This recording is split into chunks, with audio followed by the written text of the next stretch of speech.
Hey guys, another interview. So today we have Bart is going to be the main star of this interview. We also have Sabor. So Sabor is also in addition to James, a new addition to the team. Not really new anymore, but still freshman. But Bart, let's just cut to the chase here. Let's talk about how your story was like, what your situation was like when you first started the program, or even before that, before you started the program. What was your relationship like?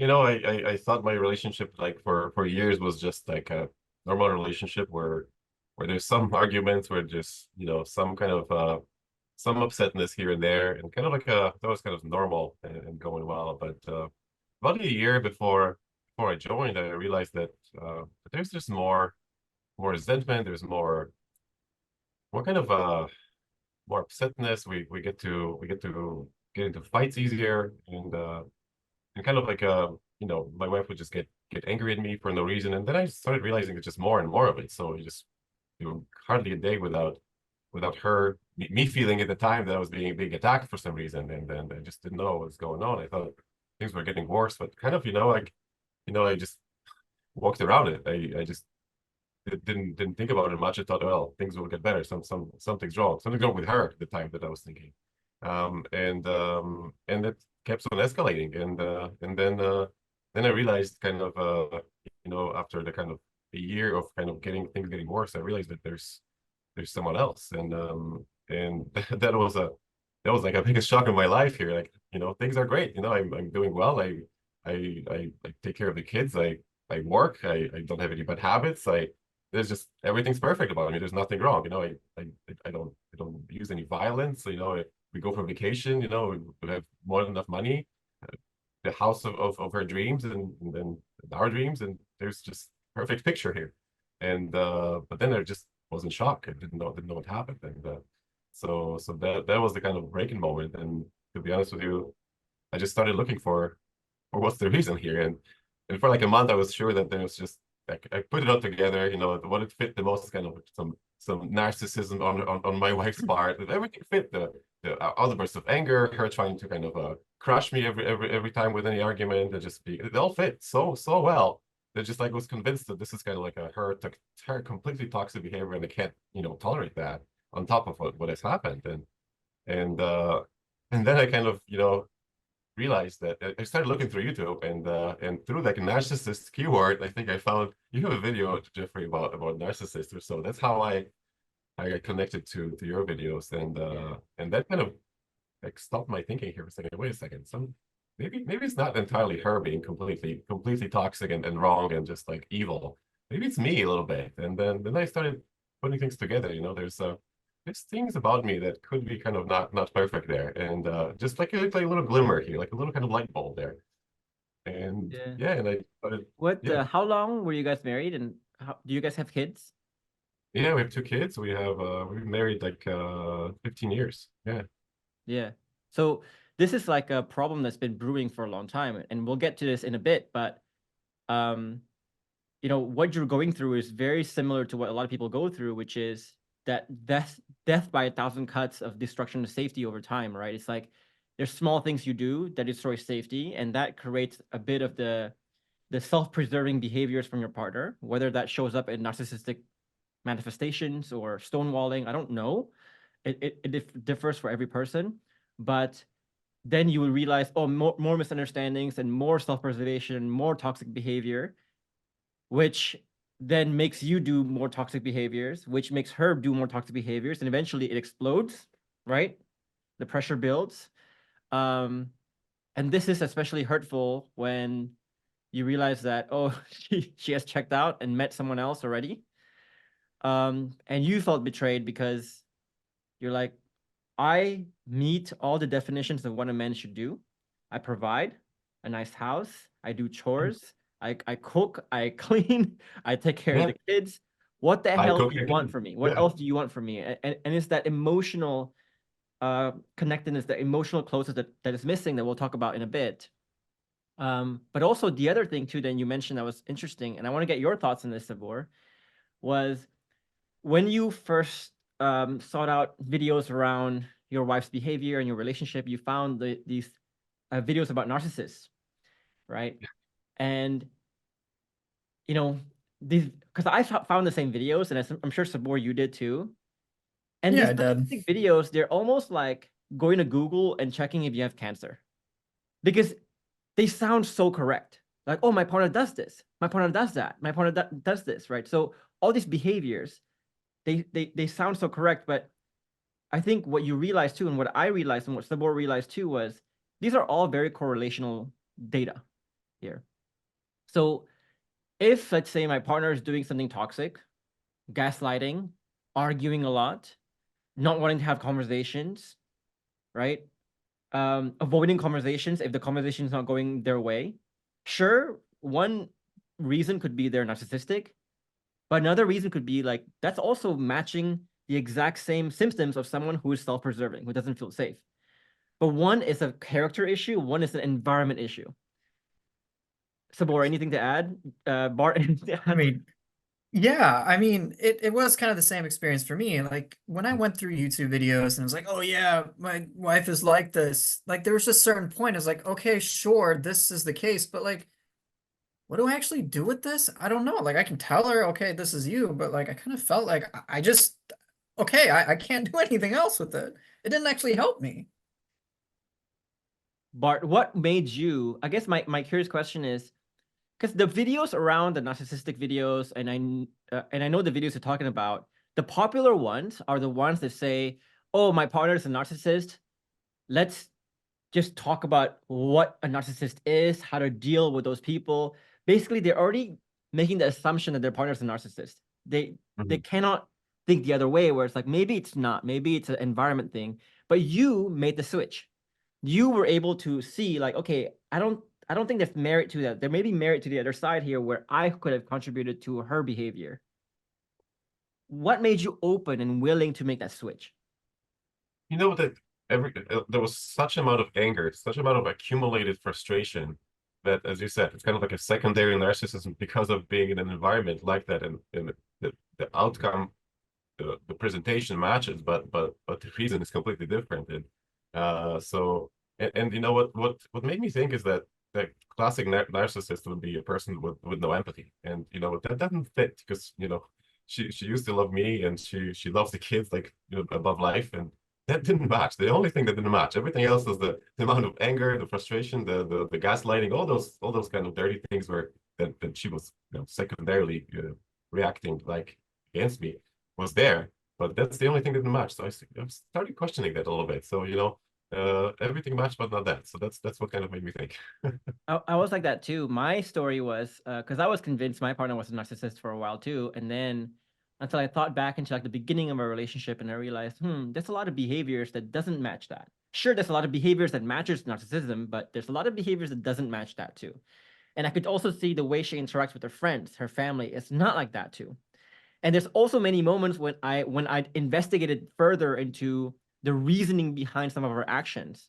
I realized, oh, there's actually a really well thought out reason behind the actions that I wasn't aware of. That once I understand it, it's like, wow, she really thought a lot about other people in this case, right? Sabor, what was your realization on this? I think it was very similar to what both of you were talking about.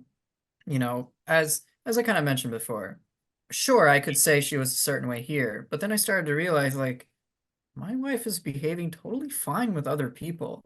And after I just kind of see this over and over again, I'm like, okay, my initial idea that it's just a her problem, I don't know if that's true anymore. Maybe there's something that I'm doing. And when I looked into that direction more and more, it changed everything. And I think Bart, you probably had a similar experience too.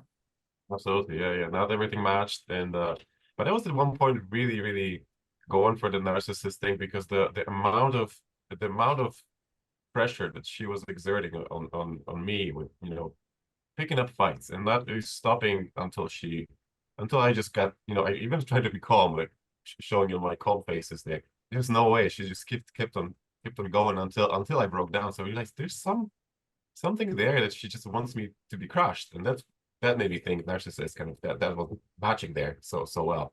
And I kept on going for it with that little doubt there, and that's how I encountered Geoffrey's video. That one of them has some narcissist title in there, so that's how I connected. So just to close off on this topic, I want people to just be careful about calling your partner narcissistic. Heck, even people call me narcissistic. Because often, when you label your partner as a narcissist, I think you already lost the game. And we're going to talk about this later, but Bart, let's talk about this philosophically, right? Let's say the roles were reversed here.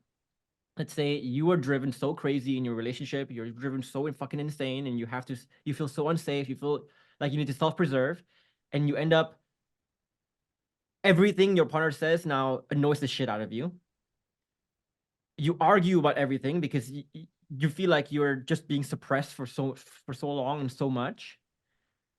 And when you finally have the courage to argue with your partner, to stand up for yourself, your partner says, "Oh my God, you're so narcissistic." Think about how little safety you would feel at that particular case. Think about how hopeless you would feel, right? For you to be labeled like that. So just be very careful with that. And we're going to dive deeper into that in a bit, but just for now, just be very careful with that label. People's behavior, you'll be shocked as to how much you can change people's behavior when you just change their environment. And so when you're trying to see if your partner's a narcissist or not, like we always say, if you want to find Jesus on a piece of toast, you will find Jesus on a piece of toast. If you want to find reasons why your partner is a narcissist, you will find it. But try to look antithetically the other way. Do you see any reasons of your partner not being a narcissist? If your answer to that is no, my partner is 100% a narcissist, then get out of there, right? Stop watching videos on how to save your relationship. Get out of there. Because not only is your partner bad for you, but you are also bad for your partner. If you're convinced your partner is so evil, then you are not the best person for your partner anyway. But if you have a sliver of a doubt that your partner may not be a narcissist, that's time for you to look within and ask yourself, what was my contribution? Because like Bart's case, for example, the small things you do, the death by 1,000 cuts things you do, is enough to destroy safety enough, is enough to create this self-fulfilling prophecy, this cycle between two people, that eventually those toxic tendencies starts to increase and increase and increase. And you can see that, Bart, that toxic tendencies increasing for your wife, but also you can see it increasing for yourself too. Because I'm sure, right, when your wife is talking to her therapist or talking to her friends, you might look like a narcissist too in this case. Right? Anything to add on that before we move on from that topic? You want people to know whatever? No, I think it's easy to fall in for what you're looking for. That's a good thing. Overall, good summary. That's the kind of essence of later on. Maybe we talk about that. So let's do a TLDR version here, where we're compressing your almost 1-year journey in the program into a tiny bit, but you give us a picture of how things are like now. Can you give us can you give us a picture of how things were before? Can you give us a picture of how things are like now? So now, actually, I've been in the program for about 10 months, and things are surprisingly completely better, and even bigger surprise that they're completely better way faster than I expected. Because when we're in the program, we learn to just focus on the work here, and now things, what they look like is my wife's gotten, and I'm sure it's kind of on her part that she's trying as well, but before it was just such an environment of not being able to talk to her. Now she's just kind to me, started being kind. She actually started doing some things that I was, requesting her or asking her to do before. Now she'd do it on her own, just out of her own goodwill, which is like one of the surprises too. We've been to vacation already. We're planning a next vacation. One of the kind of signals to me, the conversations are still not completely open, and I'm still working on completely opening the conversation channels. I'm not deep into this yet. I have a long way to go here. But overall, one of the signals that are really positive and great for me is that, like, for example, she started wearing her engagement ring. And then overall, just things are kinder. She smiles to me and she greets me in the morning, and we have a chat. We converse. This is like a night and day, from like being completely desperate and just not knowing the way out, to just really not really completely there yet, but a completely convenient, comfortable, and nice relationship. Absolutely. Yeah. And that's a like, I want people to just realize just how much of an amazing progression in 10 months this is, right? So this is from you, like, her behavior being so self-preserving oriented that you thought she was a narcissist, right? To her seeing other people, despite the fact that she knows she has 2 kids, right? And a marriage with 15-year history on the line. So from there to where they are now, where they're going on vacations together, wearing the engagement ring again, to having these deep and tough conversations around the things that, you know, traumatized each other, that destroyed each other for a long time. If you don't call that reconciliation, I don't know what the hell you call reconciliation then. Because for me, for example, Bart, right?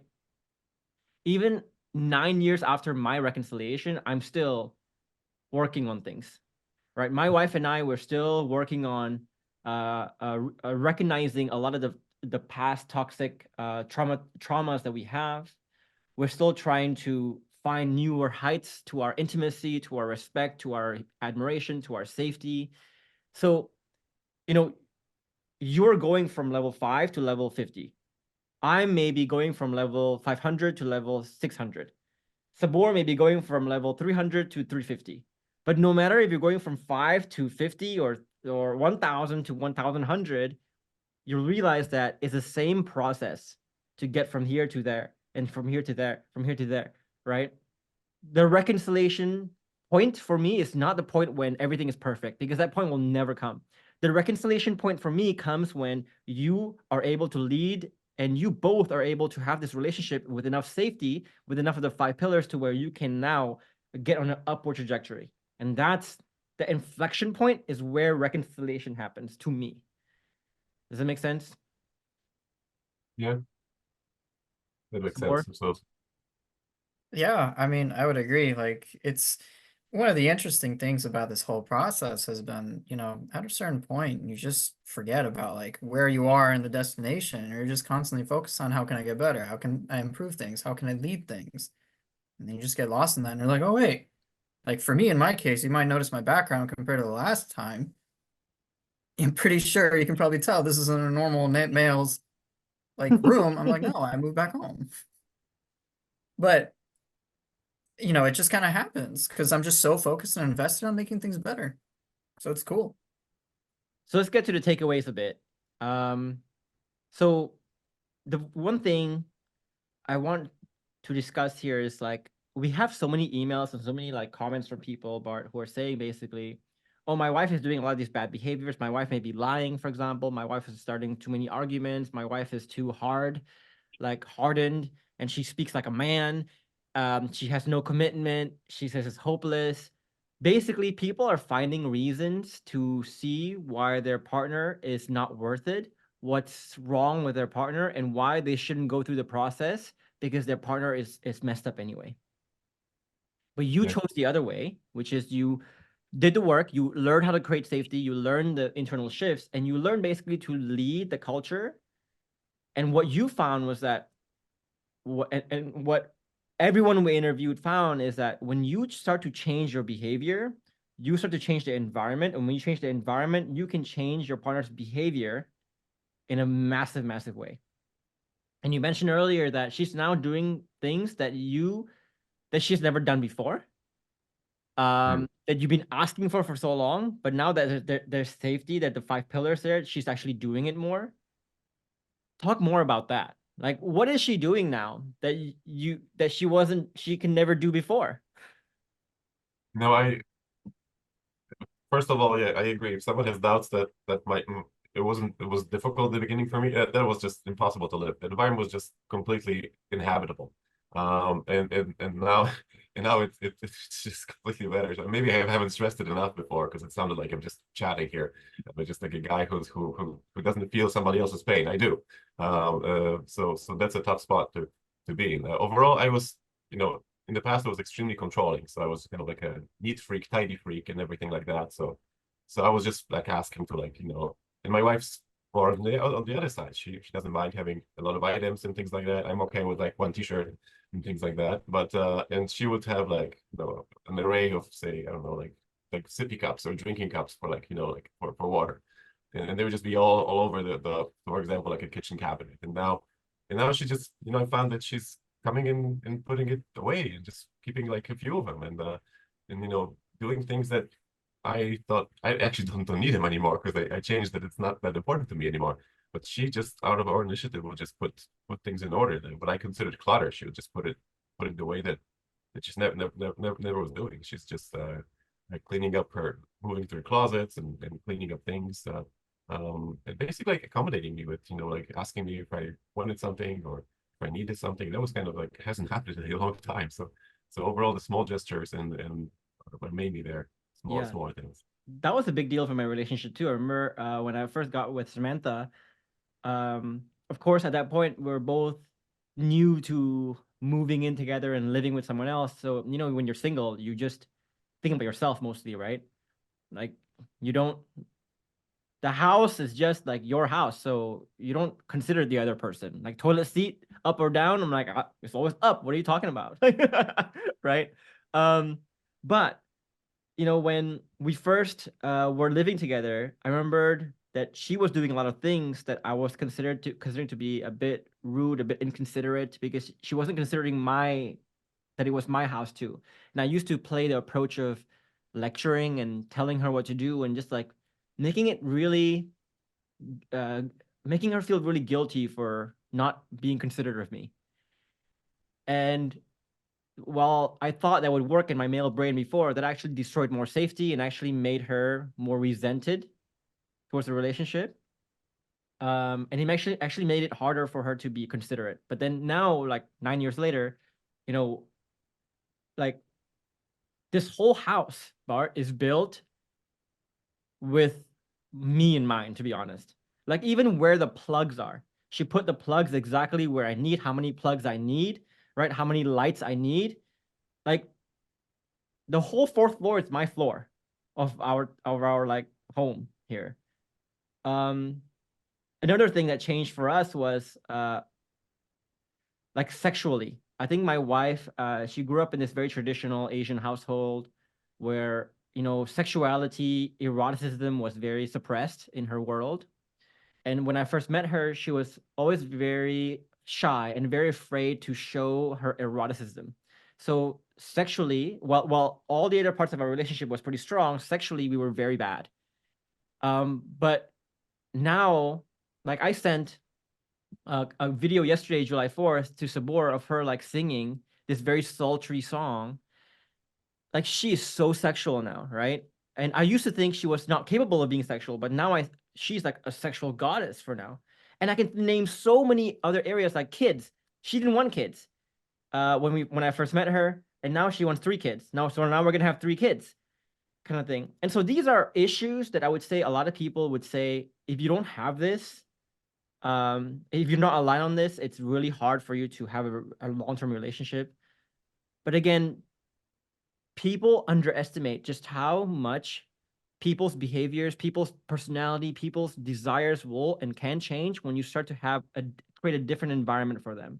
It might not change overnight, but it can change drastically over the course of like a decade, 15 years of whenever you're together. But a lot of people are so blind to the potential because they're so blinded by how things are like now, what things are now, and they don't believe in that potential. And they don't believe in the potential because they don't know how to create the environment to let themselves, the partner, and the relationship blossom into its fullest potential. So I'm sure you can relate to this too, because your relationship, your partner is now doing things that you never thought possible. Your relationship is now reaching new heights that you thought wasn't possible. I mean, what's your story here? That's a great question, you know, because I was just thinking about this just like the other day, you know, my relationship had a history where I'd be like, why isn't she doing these things? Why isn't she helping me out? Oh my gosh, I'm working so hard, right? And I'd complain, I'd make all these victim excuses nonstop. And like just me doing that on its own tired her the fuck out, like not even gonna lie. So it was really interesting to see that now, since I place so much more proper effort into the relationship and in general, like just the other day, she was just like, yeah, I see how hard you're working at work, at this job, and you're trying, you're doing all this and all that. How about I make your life easier by cooking breakfast for both of us? And I'm like, wait, I don't remember this in the last 2, 3, 4 years. And I'm like, whoa. And then, you know, it's like further confirmation that like, yeah, like I really do. I really can change this environment to be amazing for both of us. So we work in tandem. So we have that like team mindset. It's just sweet. It's just like easy. I'm like, oh, all I had to do was this the whole time. Okay, sign me up. But what was the like? What were the ways that you were nagging your partner back then? Oh man, they would have a good time. I was like the biggest nagger in the world. I was just like such a nitpicker nagger. Like, oh my God, I just realized, see the back. I was just this guy impossible to live with. Just like a psychopath, just completely. And I, of course, wasn't seeing any of that. I thought I was right and perfect. So I was just, I made it like complete hell. Of those little tiny millions of cuts, maybe not even thousands. That's just millions of cuts all the time. I was never satisfied with anything. I always told everyone and her how could she do things better or a little different. Or you know, when she was cooking, I would come and just taste it and add more salt for her or something like that. Just like those little things that you don't see, but they kill a person overall. Yeah, yeah. And that's the hard part about this whole journey, right? It's you're so blind to how you play victim and how you contribute to the problem, how you perpetuate the problem. Because again, the problems are over small things. Like if you go to therapy, for example, right? And you go to therapy and you talk about the incident with her putting too much salt on the food.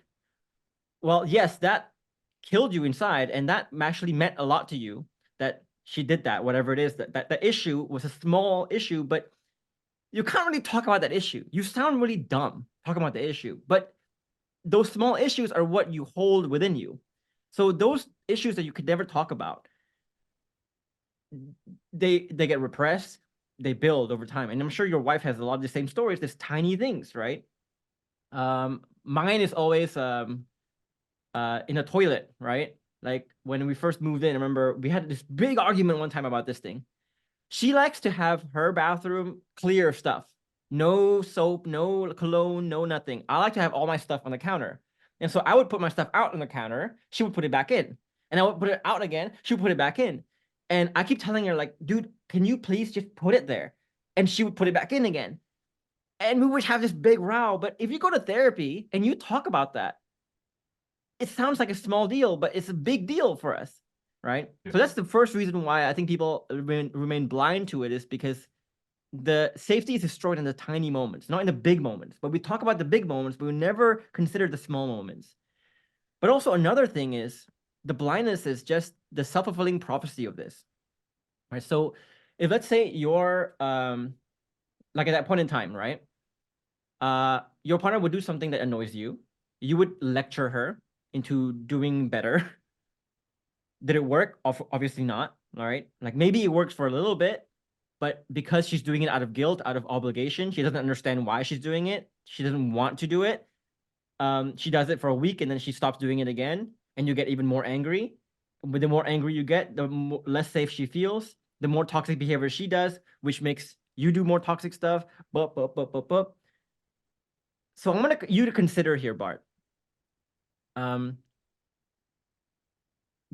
know, if in a parallel universe, there is a version of Bart out there that did not wake up from his victim mindset, that listened to those narcissistic people or narcissist videos and said, yes, my partner is a narcissist. Let's do a thought experiment and play out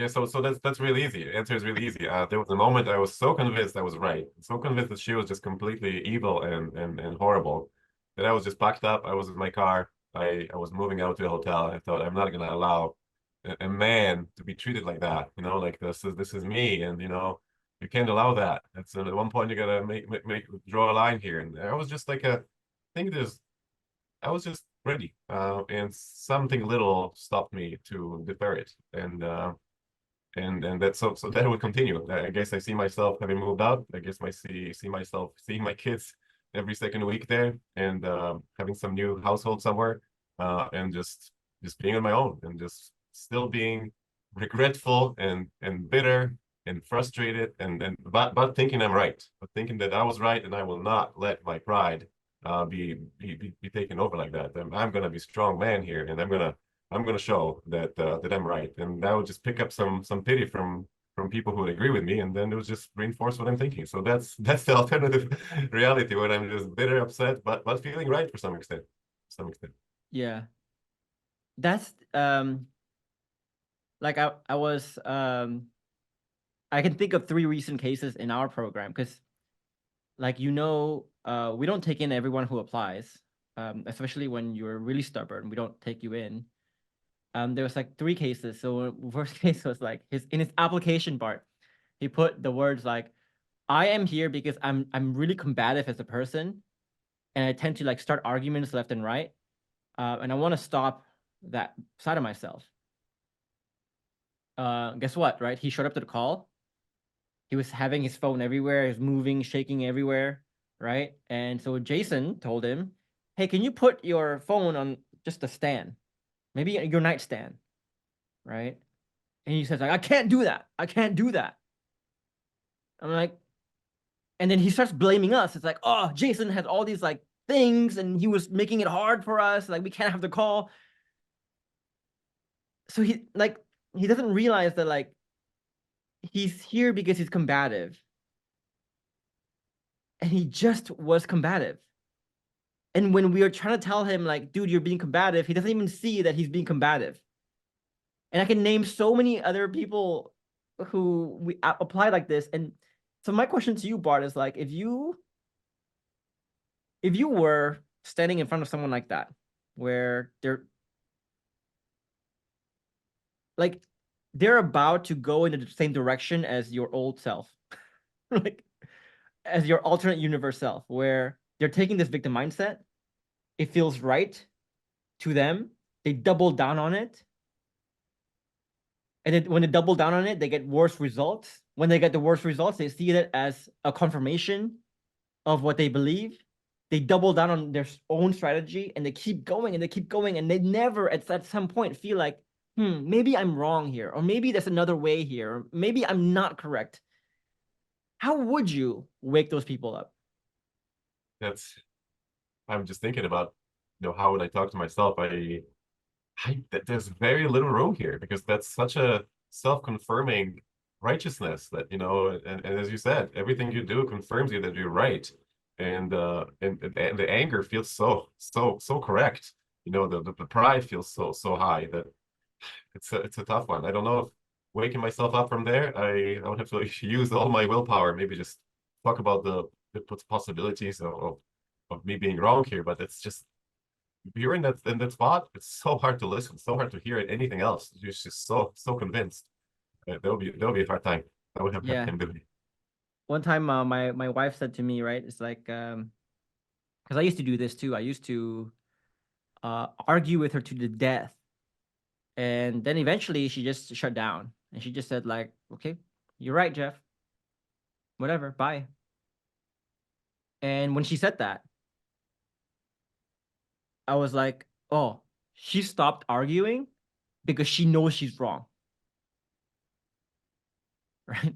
But then what really is happening was like she stopped arguing because she just stopped bothering. She just didn't care anymore. She's like, whatever, this guy's fucking hopeless. This guy's like a fucking dick, right? But I would use her stonewalling as like a reason to double down.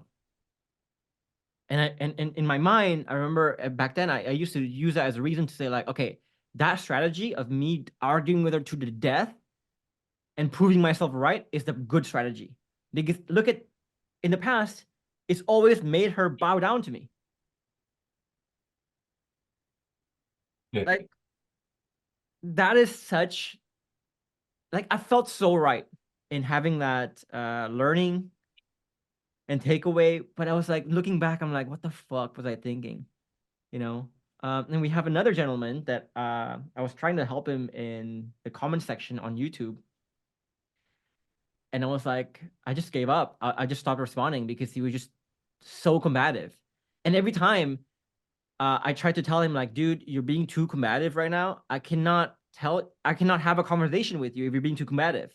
And he goes like, how am I being combative? Can you read what I said? I'm not being combative. Dude, you are saying you're not combative in a combative way. Do you not realize that? And then you're just doubling down on your strategy here. So Bor, I want to turn to you because I'm going to call you out here because when you first joined the program, you did not believe in this program. You actually blamed the program. You actually didn't like me. You actually was like a hater of the program for a bit there. What made you wake up to realize like, maybe this is not me? Maybe, yeah. That's a great question. And yeah, it was true. I blamed the shit out of whatever you provided. And I think one of the critical things that started to hit to me was that, kind of as you described, after kind of just going through the motions a million times of the same shit over and over again, there was a moment where it's just like, look, I've already exhausted this. This just isn't working anymore. Something's got to change. And, and then when I had my own like little loop of thinking about, okay, let me blame other things, let me play victim, and it just didn't work anymore. I'm like, okay, I got to change something. I've been looking outwardly for so long, pointing the finger at everywhere else. Let me look within and start questioning the way that I'm seeing things. Let me see how I can be wrong, how I can be empathetic. And that led me on a totally different path where I'm like, oh yeah, this program is great. And one thing you'll come and hear me say to many members in our programs, like, this program is actually really simple if you really think about it.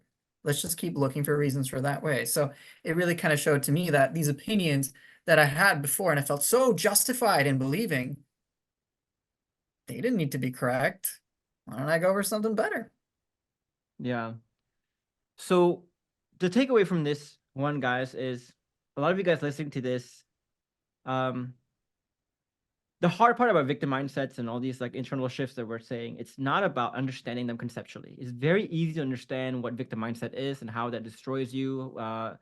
It's even easy to understand the self-fulfilling prophecy of victim mindsets, but it's very hard to spot when you're in it because you are surrounded by so many blind spots. And if you're not careful, because victim mindsets, they sound very compelling because of the rewards punishment paradox. It sounds very compelling. It sounds like the right thing to believe. And there's no part in your life where you can actually catch yourself and go, let me go the other direction. Usually, if you're not careful, when you're thinking, you're just going to keep doubling down and doubling down and doubling down on that thing, and nothing will ever wake you up. And the thing that wakes people up is eventually that decision to just say, hey, let me just humble down. Let me realize that I only have one life here. Okay. I can like if I were to ask you, Bart, right? It's like you are actually just one decision away from having your life be in a completely different trajectory, completely different direction. Because if you had made that one decision differently, where you did not want to humble down and look at your role to the problem, and you want to just double down on that victim mindset, you made that one decision, we would not be here today. You would not have gone to those vacations. You would not be wearing your engagement ring again. You would probably be, I don't know where you'd be, but you would not be here today. You would not be experiencing what you have today. And you were just one decision away from that. And so right now, for people who are listening, if you're listening to this, I know there's a lot of narrative you have about what can be, what cannot be, your victim mindsets, the narratives you tell yourself. This could be that one decision you have in your life that could be a fork that could tragically or massively change the course of your life, right? But remember here, you only have one life. For me, my biggest regret on my deathbed would be asking the question, did I make the most out of every fork that I got? And I want to make sure that I made the most out of every fork. And that was what gets me to humble down and just say like, okay, let me humble down and say my strategy of looking at things and of doing things may not be the best way. So let me be open to other ways of doing things. Let me be open to other alternatives because I want to make sure that I understand every single alternative for every fork so I can make the right decision. If I were to turn to you, Bart, what were the thoughts in your mind of what allowed you to humble down, let go of the ego, and choose the right fork at that particular point in time? Yeah, that's a good question. I think part of me thinks that you have to hit really low levels of mood, of being in despair, of like really hitting the wall here before you can actually look around a little bit, not fully, but just a tiny bit, noticing maybe I was just running against the wall. Maybe the wall wasn't running into me. So that's the main thing. Just to be able to be kind of like desperate enough to see things. Yeah. It's like what Sabor and I were mentioning. You're right. So sure, the program has a lot of work. Like recognizing and admitting that you have flaws is really difficult. But sometimes people's pain are here. If people's pain are not big enough to offset the work, they're not going to do it. But until the pain level goes above the work, you're like, okay, I would gladly do this work to escape this pain now. I don't give a fuck about how much this work is. This is too painful. Is that what you're saying? Yeah, that's a common thing we think about in the course, that, you often catch yourself, what if I had done it like 10 years ago or 15 years ago? But 15 years ago, there was no pain, so I was just so satisfied. There's no way I would do any effort of that sort to start reprogramming myself. So you need that pain to exactly as you say, be above the level of your discomfort of making a change here. Absolutely. And if I look back at the patterns, like also what made me think back, just, I hit the wall and started looking around a little bit. And I realized that, if I just zoomed out, I saw that like my brother's marriage just ended like a month before that. And his wife left him. And kind of was similar to what's happening to me. Like, what's going on here? Maybe it's not just those women that are so terrible. And then I looked at my previous relationship, how my previous like long-term girlfriend left me. So kind of started feeling, hey, I'm adding things up here, and maybe it's just not them, maybe it's me. So that hit on the wall allowed me to see a bit of a glimpse there of the past there, and the kind of perspective, and then I started seeing, yeah, it's that makes sense. Yeah. And one of the things we look at when we're looking at applicants, whether they're going to be the right fit or not, is we want to see, is their priority still their feelings or their results?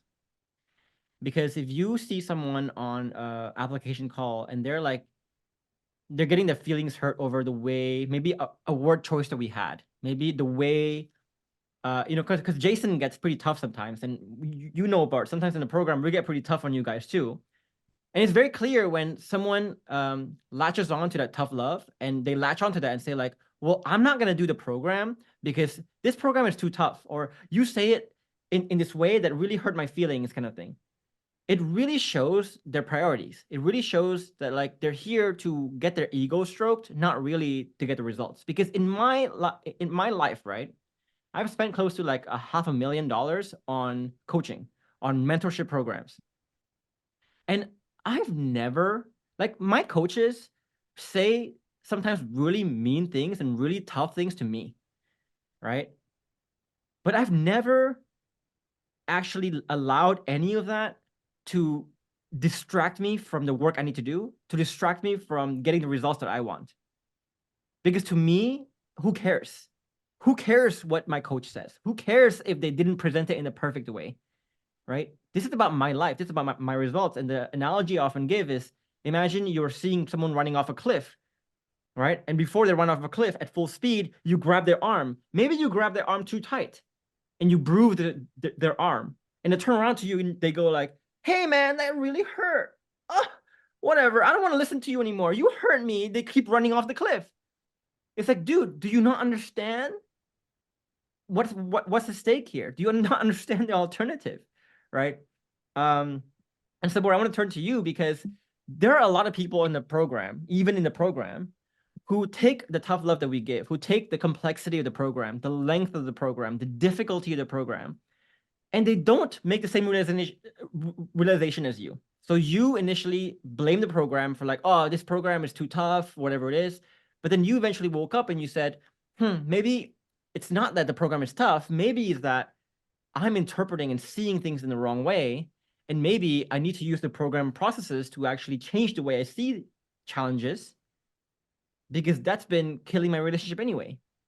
But some people use it to double down on their victim mindset. Just like, oh, the program is tough and Jeff is shit and this program is shit, whatever it is. What was your difference? That's a good question. And I think it was kind of what we talked about earlier about the pain points, so to speak. So yeah, I can keep saying, oh gosh, this program's hard, life's hard, you know, complain about all sorts of things. But after a certain point, when I start to realize like, hey, like my pain level that I'm experiencing now from whatever is happening in my life far exceeds that. And I'm just like, okay, I need to figure this out. I don't give a shit anymore. I just need to go full steam, lean into this, clean myself up, so to speak, deal with my victim mindsets, deal with my tetheredness, make the internal shifts so that I can get the life that I want. Plain and simple. There's another one, Bart, you mentioned that's pretty close to this, is you said having honed up opinions and a strong sense of right and wrong isn't a good thing. Isn't like, actually, can you tell me more about that? Tell us more about what you mean there. Yeah, you know, like for a long time, I was raised in the culture where, you know, the man is the person who has the more opinion he has, the more sophisticated he is, the more kind of you acquired from life, and there's the wisdom in you. So you have to have an opinion about everything. And actually, that's my wife was just telling me all the time, like, you have an opinion about everything. And I said, yeah, because you know I should, because you know, like that's how you do it. And I was just brushing her off like this, like hundreds of times like that. And you know, like I was thinking that exactly how you acquire this through life and just become more sophisticated and more smart. That's how you are. And I was also, you know, raised in the kind of culture of like political debate, you know, more about it. So you pass your point and you argument your point so that the other person, the opponent, is kind of like has to say, no, that's it.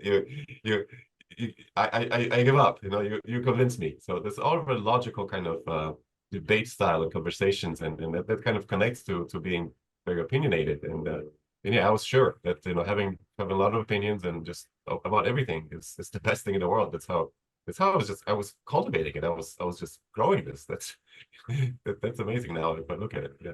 Yeah. Sabor, what was your story on this? On like, because you grew up in a traditional household, and you probably Yeah. grew up in a culture where, I don't know about you, like my dad used to say this to me all the time, right? It's like, my dad is a businessman. He he's a lobbyist, so he does a lot of like, he meets a lot of people, and he always says this to me and to people, right? It's like, I know people like that. I've met people like that. This is who you are. He would stereotype someone. He would like create this character out of someone with just like 2 words that they said. Oh, I know who they are, right? I've seen people like that before. Did your parents do that? Did you grow up in an environment where you thought that was Oh what it meant yeah. to be a wise man? A wise man is someone who can look at someone in 2 seconds and know exactly who they are. Yeah, and it was certainly like that. It's like, these don't be like these type of people. Don't be like this type of person. Don't do this. If you do this, then you're like that. And you know, I'm getting flooded with all this information, and I start to like internalize it and believe it and project it on myself, as opposed to just kind of having more of that, like, you know, nuanced, you know, people are people. They have a wide variety of opinions, beliefs, feelings, and so on and so forth. And so I kind of neglected that entirely. Yeah, and this is really pertinent to, I think, relationships, because I think a lot of the ways we destroy safety in a relationship is due to those small judgments that we make of our partner. I mean, there's so many moments, like, for example, let's say this is a recent story. For our wedding last year, we had this big dinner, and where we invited my side of the family and her side of the family to gather in LA, and we had this big dinner, like Chinese dinner. We had the dinner pretty late. It was 8:30, and it was last order. But some people were arriving at 8:45, 8:50. So my wife ordered, and she over ordered, like by a factor of 2x. And everyone made judgments about that. They never told us, but they made judgments about that to say, like, oh, Jeff and Sam, they're so wasteful, right? They don't understand the value of like saving food, and they're okay wasting so much food like this. I mean, you could under order and then you could order more later, right? And apparently this narrative in the family of us being wasteful has been there for a whole year, until we talk again, and it's like, wait. You thought we overordered? No. We had the last call. So it's either we underordered or we overordered. But it was really difficult for us to perfectly order because number one, we never been to the restaurant. We don't know what the portion sizes are. We don't know how hungry you were. We haven't seen you guys in 5 years. We don't know what your appetite is. So we would rather err on the side of overordering. We were trying to be nice to you. So they were just taking an action that we did, and they're making a lot of judgments. And that made us feel very, very unsafe, right? It's like, man, if they're making a judgment about that action, I wonder what other judgments they're making about us. False judgments. So for every action, there's always an intention. And until you understand the intention, you're in no way to judge. And I can name so many other stories when we were building our house, for example. My wife, for example, when she was building the house, she wouldn't tell me what was going on with the house. She would just kind of make decisions by herself, right? And one time, like, I said to her, like, how come you don't include me in this process? I thought she was not including me as a way to be like not like considerate about my life, about what I wanted in the house.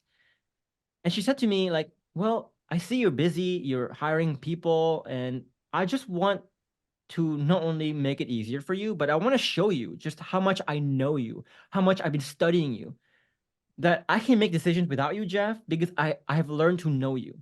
And so here I was judging my partner for not consulting me, but she was actually doing this amazingly beautiful thing out of a beautiful intention. And if I were to like run with that judgment, I would have destroyed so much fucking safety.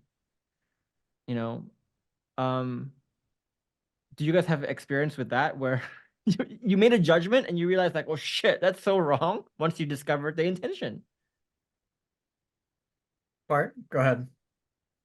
They made a judgment. I judge people all the time, and I was proud of it. I was just like this complete jerk there. It was just, like 2 seconds, and I know everything. So I don't know if I can recall any specific example, but it was just kind of daily thing. Absolutely, yeah, that's completely right. And if I could say for my piece, gee, I don't know, so many different things in my relationship, period. Oh, she's totally comfortable with me. I'm not doing anything wrong. No, it's fine. She's the one that's crazy. And then me thinking and developing all these stories in my head. Yeah, there were so many random assumptions that I made that were just blatantly false. And the scary part to me is just thinking about if the conversation with my family never happened, or if the conversation with me as Sam never happened, I would have still, to this day, ran with the wrong assumptions. And I would be making myself angry and resentful with my partner over no fucking reason. And there would be no part in life where we would clear up the misunderstanding. There would be no part in life where I would have questioned myself to go like, was I right in thinking this and in assuming this? Is this anger, resentment based on the right thing? There would never have been a thing like that, right? Same thing with this guy that was trying to argue with me on the comment section, right? He's like, so he's under the impression that because I stepped out of the conversation, that I don't know, that I don't have an answer for him, right? And then he's saying basically like, oh, because Jeff stopped answering me, he must not have an answer because he knows he's wrong. He doesn't know what he's talking about. But what he doesn't understand is like, dude, Jeff is not continue to talk with you, not because he doesn't have an answer, but because you are impossible to talk to. But he's gonna live his life forever, continuing to think like, oh, Jeff doesn't have an answer, right? That's the sad part. It's like these. So just be very careful of what you assume about your partner, about coaches, about people on the internet, about your kids. These judgments are toxic. These judgments are damaging.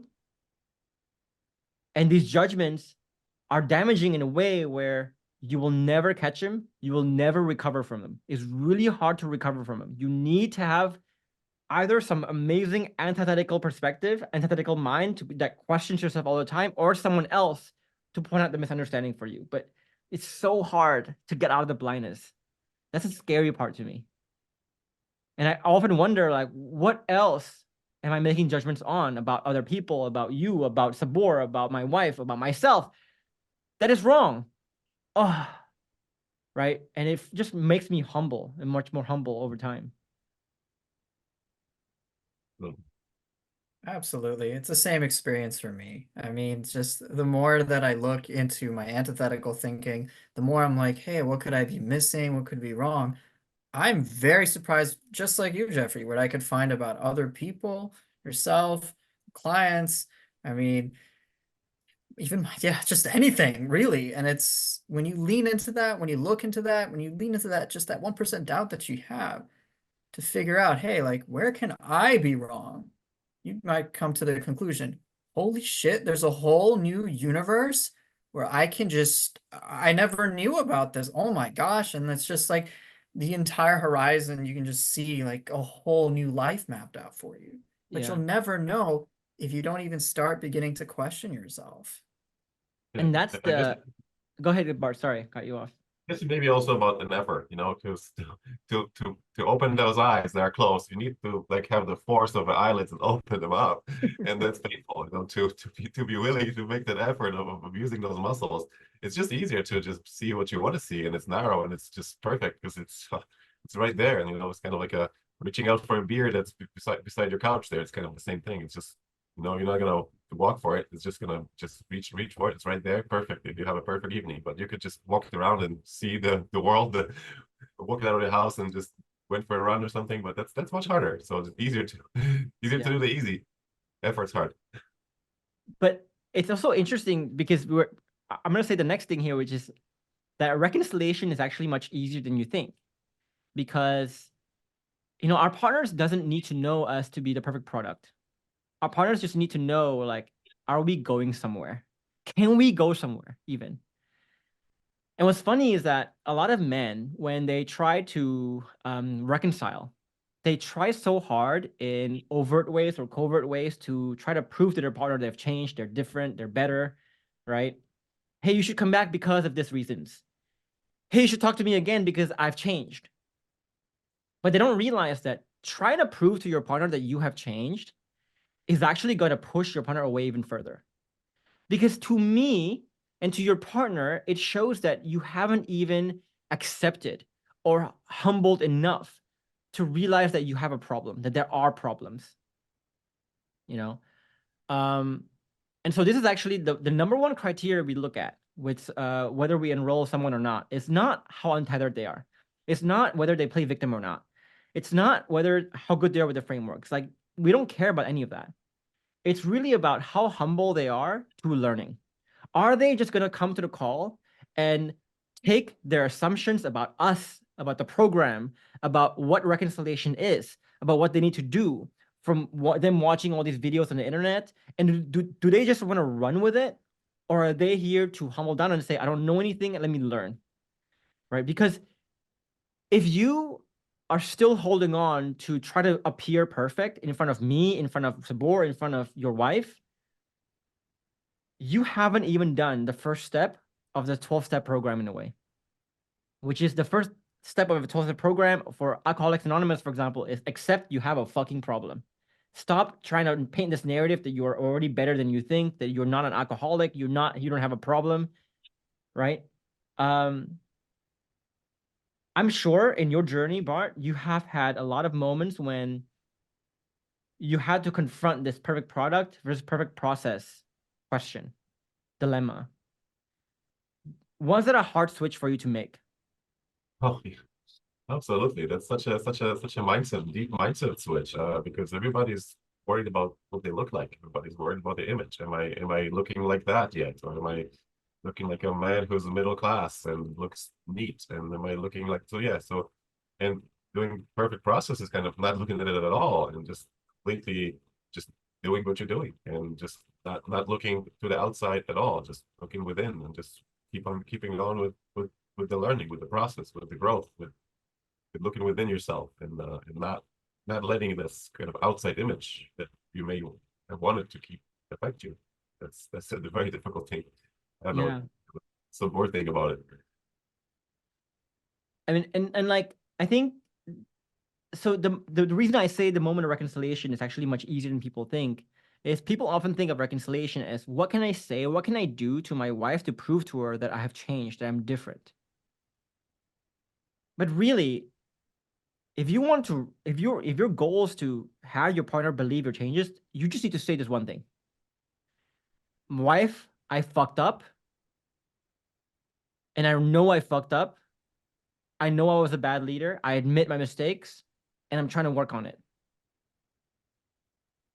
I'm not going to start a conversation here about how much I've changed. I'm not going to prove to you how much I've changed. I'm just going to sit back and do the work and let you judge me and my work for yourself.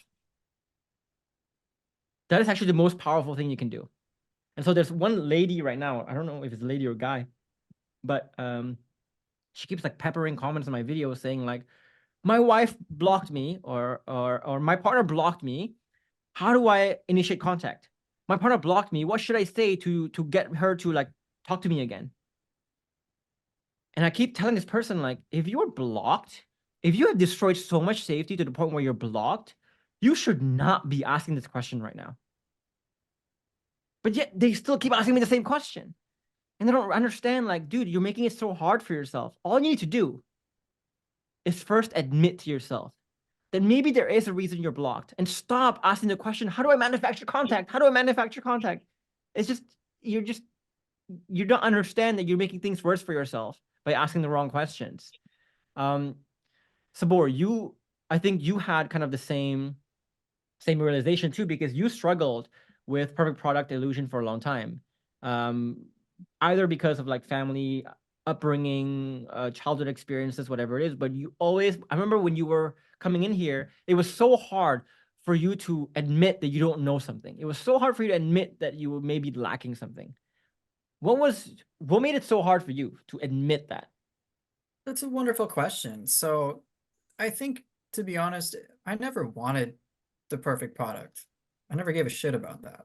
But the reason I fell for it so hard is because I thought from society, the way the world is, that I needed to be perfect. So me accepting that, hey, I'm kind of fucked up, was like, oh no, then I'm going to invite a whole ton of punishment. So then I was like, I'm trying to be perfect. I'm trying to be perfect. I'm trying to be perfect.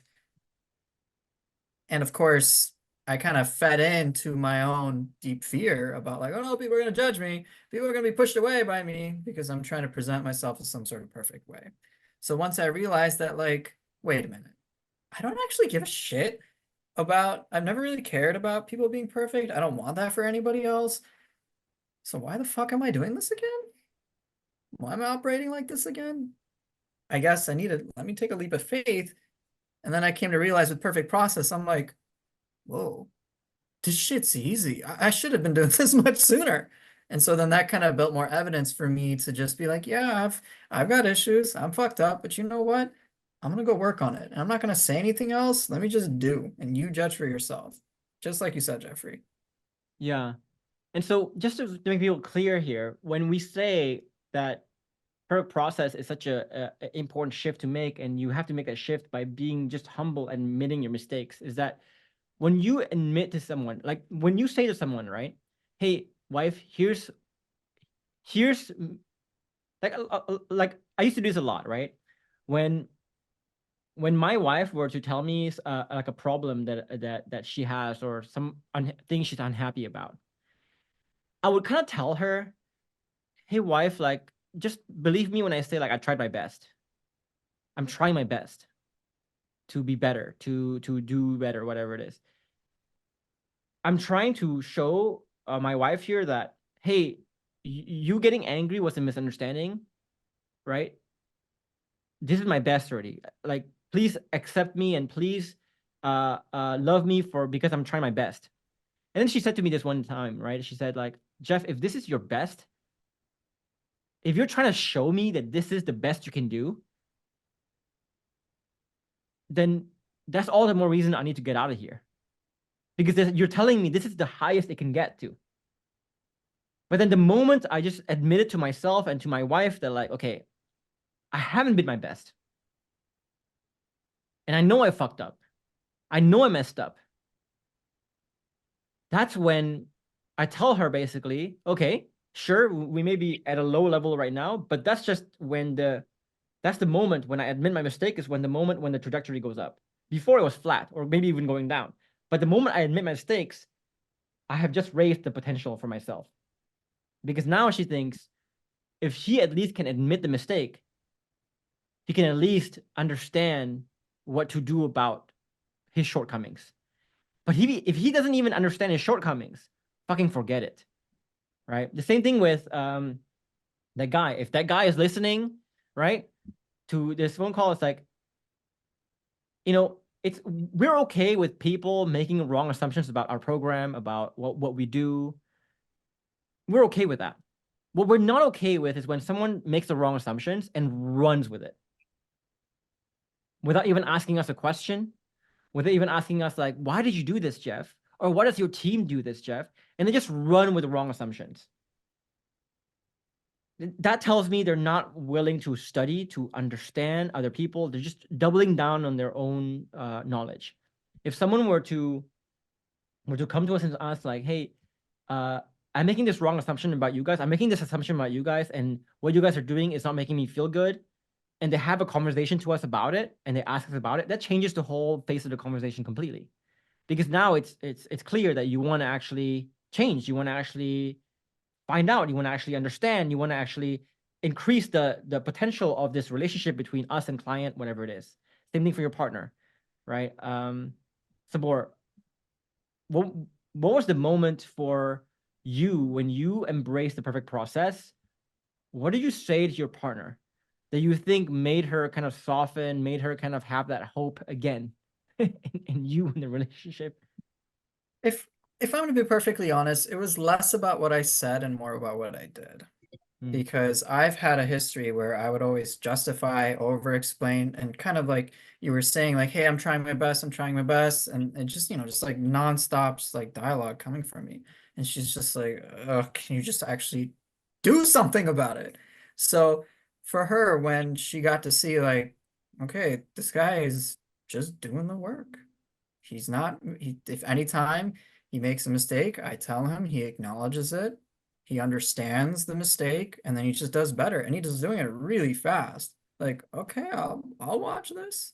So it just changed the dynamic for her overnight. And Bart, I think that's the good part about your journey too, is that, I would say, looking at your post history and your engagement history, you're someone who just does the work. There are periods when you didn't, for example, you were a bit slower, but in general, you did the work. Right. And I think that's what your wife kind of looks at too, is, and this brings me to my next point, which is that when you start to promise your partner that you are going to change, that you will change, that is when you will go through what we call the paradox of change. When you will actually go through more resistance in the short term, because your wife is kind of like, okay, this guy has promised me that he will change so many times, that things will be better so many times. What makes this time different? And usually when people enroll in our program, they're at the point where they're at the last straw with their partner already. Like the partner has gone through this cycle of like believing their promises, having hope, having that hope crushed down again when you don't follow through. Then you make another promise, they have hope again, crushed down again, make another promise, crushed down again. And at some point, your wife is like, dude, I'm not gonna allow myself to fall for this one more time. And so the paradox of change exists, and you will face this when you're trying to reconcile, is that your partner needs to know that your changes are real. They're permanent. They're not gonna be something that you're just saying, that they're gonna be a part of you forever, kind of thing. What were the tests you got, Bart? What were the reasons you got when you first, I'm sure you tried to tell your partner like, hey, I'm going to change. And your partner in her mind is like, yeah, right, whatever. We'll see, I guess. Okay. What was your resistance? I had a lot of daily, everyday resistance. Like she would tell me that, you know, we never go out, and then I would just propose like few outings, and she'd say no, but that's not what I wanted. That's, or it's too late now. So she would test me with kind of me trying to to act on what she requested me to do before, but then she would just tell me that that I don't get it. It's not what I wanted, or it's too late now, or so that just was at the beginning was so frustrating to me. Like I didn't understand like why I'm doing what she's asking me, and she's still like telling me it's not the right thing. I didn't understand it well. I guess yeah, what else was she doing? I think I guess the daily little things. I would have to think deeply about it. What was the main kind of theme? But yeah, daily things mostly, like saying no, or just, you know, telling me that I made a little mistake, and she would tell me that it's just this big thing again. That was big too. Mm.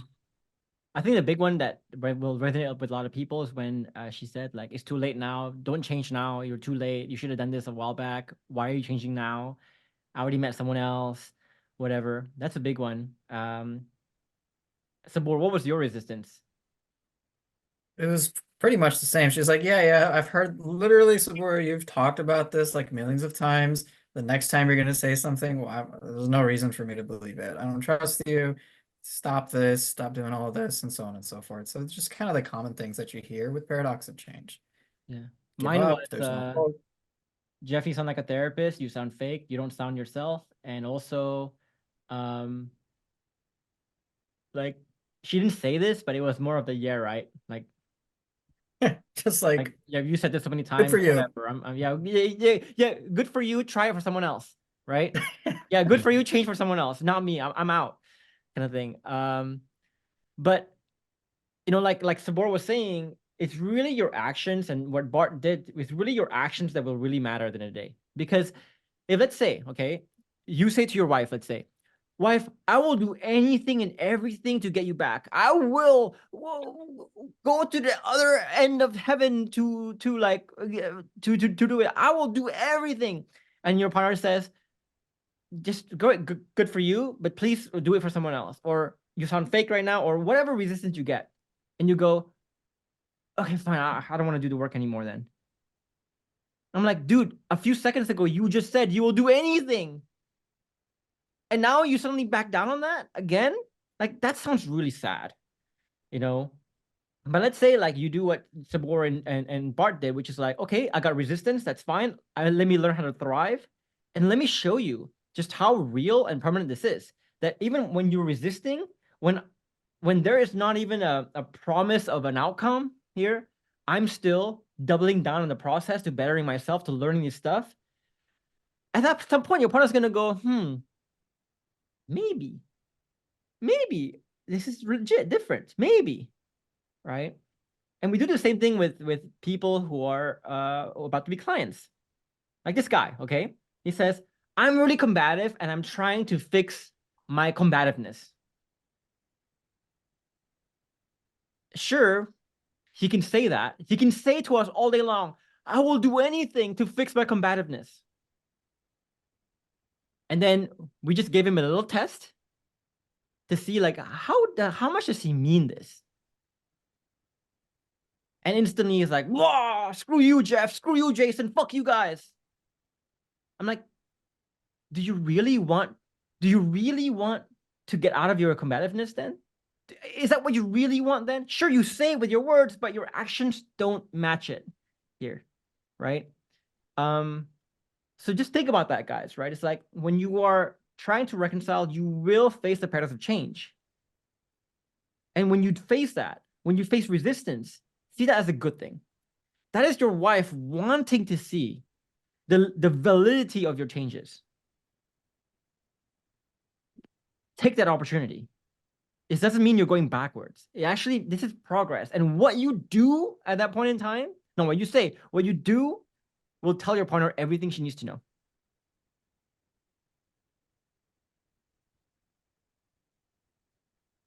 And just sit there with that for a bit. Yeah. Ooh. Right. There's another dimension to this, which is that it's like the allergy to resistance that we talked about, right? It's like we talk about being surviving versus being thriving. And there are some people, even in the program right now, they're afraid to use the processes because it's going to create so some people in the program, right? They ask us, hey, should I tell my partner about the program? Bart, did you struggle with that question? Should I tell her that I'm in the program? I was very, very scared because I knew that whatever I would say would trigger anger. And I was just stepping so lightly, and I didn't have any tools to really explain it well, because I knew that if I said, I would say good morning, she would be upset. If I said, water flowers, she didn't buy her flowers, be like, why didn't you buy me flowers? If I did buy flowers, why the hell did you buy me flowers? So anything you would say would just be such resistance, So I was really scared at the beginning how to present this, and actually some of my kind of exercises there were about it. Yeah, so that's that was difficult for me at the beginning, absolutely. Sabor, did you think about that question? Yeah, I did. I remember, when I was in that whole no contract period, I'm like, should I tell her? Or when I bought the program, tell her about it. And she was just like, I'm not hearing anything about it. I don't care, whatever. Like, dude, we're getting divorced in like 2 months. I don't care about your program shit. But the thing that I kind of realized was she wasn't really resisting the program. She was resisting me because of my tendencies. So it was just paradox of change once again. I was trying something different. She filtered it in the way that she's only really known from me for like the past decade. So it didn't matter what I chose. She was just like, there's some malicious intent, manipulative intent behind this. Yeah. And that's two things I want to branch off from that. It's, there's like this other program that touts like smart contact, right? Smart contact is about like not bringing up tough conversations, and letting your partner kind of bring up the tough conversations herself. And to me, that's just like, I think it's a waste of opportunities, because once a client learns the TTH, the treating the hemorrhage script, which we learned pretty early on, I think you should tell your partner about the program right away. Because let's say your partner resists you and says like, what the fuck are you doing? Like, I don't know how she resists. It could be stonewalling. It could be the stoic approach. It could be the active approach where she's angry at you and gaslighting you, whatever it is. But when she resists you, that's actually a good thing, because now you understand the negative interpretations and the negative paradigm she has about you. And if you understand the TTH, for example, you can turn that from a negative to positive pretty quickly. For example, if I was facing your situation, Sabor, where my partner was saying like, yeah, right, like this is just another manipulative way that you're going to do it, I might use the TTH to say like, hey, I totally get it, right? And right now I'm not even gonna try to justify myself. I'm not gonna explain why this is different. And I'm not explaining right now because I don't care about this relationship, or I think or it's right that I'm trying to do something manipulative. It's just that I think I've overpromised to you too many times before. I've said a lot of empty promises, empty words before, and this time, and because there's so many empty words, I think you're right. I wouldn't trust myself either. I would be very skeptical of me joining this program too. So now I'm going to just not say anything and just let my actions deliver and speak for itself. I'm going to be in this program no matter what. I just invite you to see my changes if you want to. If you don't want to, that's fine. I'm still going to be in this program because I need to do this for me. think about if you set that to your partner's resistance. Think about what seeds that will plant. Think about how fucking powerful that would be. And those seeds you just planted, will not be there if you did not allow the resistance to come up in the first place. Resistance is a good thing.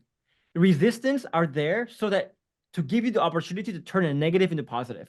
If you shy away from resistance, if you're scared of resistance, that's a bad thing. But of course, resistance is only a good thing if you know how to deal with it. If you don't know the TTH, for example, yes, getting resistance is very dangerous. It's not a good thing. Hope that makes sense to people here. So again, takeaways, you will go through what we call the paradox of change. And when you get it, turn it from negative to positive using the frameworks, the TTH, or your internal shifts. That's the goal, okay? You want to lean into it. It doesn't mean your wife is an evil person. She's actually giving you an opportunity here. Take it. And so a lot of you guys who are considering the program, for example, you're considering your case, is it hopeless or not? If you feel like it's hopeless and that hopelessness makes you shy away from wanting to do this process of bettering yourself, you just told your partner that she was right to leave in the first place. That simple. The other thing I want to touch on before we go, Bart, anything to add? No, I think you're right there. Yeah, that's an opportunity. Absolutely. Yeah. Okay. It just need the tools to lead into it. Absolutely. That's without it, you're destroyed. You're destroyed. And I don't want to like hijack the conversation too much, and I want to let you talk more here, Bart, on this one. Because one of the hard parts, the realizations you made was like, hey, I have met a lot of the key criteria of what it means to be a man. I provide more than enough financially, logistically. I take care of my wife. I take care of my kids. I give them shelter, everything. What was the narrative you had in your mind about what a man should be, what your role as a man was? Yeah, you know what? I think I start off with, I think I was copying the paradigms of my parents, which for their time and where they lived, there was a really kind of modern and liberal paradigms there. And they kind of stayed with me that like it was frozen in time there. I was thinking that, I guess who gets divorced? Someone who cheats, someone who's just like not working, or someone who's just lazy or just doesn't do anything in the house. So I was doing all this. I was providing. I did all the house chores. I love to help out. I love to cook. Sit and play with the kids, read with them. So by those standards, like from like 1980s, I was just really like ahead of the game here. But yeah, I wasn't. I was completely not up to times. I forgot it's 2020s. What is your new realization on what that means now? Yeah, you know what? I realized that there's kind of like an inflation of the money. Like $100, like in the 30s was different than $100 right now. You could probably buy a house for that. So the same thing with old paradigms, old patterns. I guess you can't buy much of a good product either if you stay stuck in time from before. You don't realize that the role of a man nowadays has completely changed. That this is like way above those things you're saying. It's kind of, yeah. I guess it would be a great catch in the 80s. That's with what I was doing. Yeah, it would probably be maybe an example of something. But yeah, I just didn't. I adapted to so many things, but I kind of didn't adapt to being like a husband who's was from 2020s. I never really caught myself being behind, like so behind. Yeah. The moment of reckoning for me, Bart, was because I look at the things you mentioned earlier, right? It's like I bring money, I take care, I give them shelter, I take care of the kids, I do chores, I cook, I clean, I do the basic definitions of what a man is supposed to do. Like, come on, like I'm a person. But my partner said to me, what I don't need a maid, Jeff. Right? If I want to hire a mechanic, I'll do that. If I want to hire a maid, I can do that. I have work now. I have money now. Right? What I want from my relationship is something I cannot get with money. It's emotional fulfillment. It's emotional safety. I want someone I can look up to.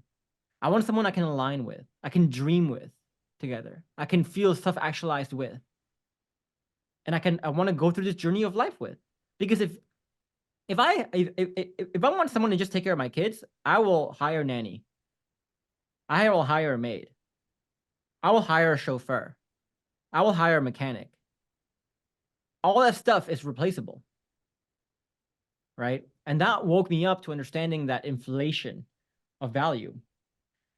Now, the other side to this is you can think about, well, that sucks for the man then, right? The man now has to do more, basically to get less, but you don't get less, in my opinion, right? The man also has, the woman also has an inflation of value too, because right now, okay, you see like the Andrew Tate guys, the red pill guys, they just want to attract women to get sex. They want to have sex with a very attractive women, whatever it is. To be honest, if I wanted that, Bart, I could just pay for it. If I want no strings attached sex, I could just pay for it. But I want something different. I want a relationship where I can feel fulfilled too, emotionally. Where I can feel seen, heard, understood, where I can dream with someone.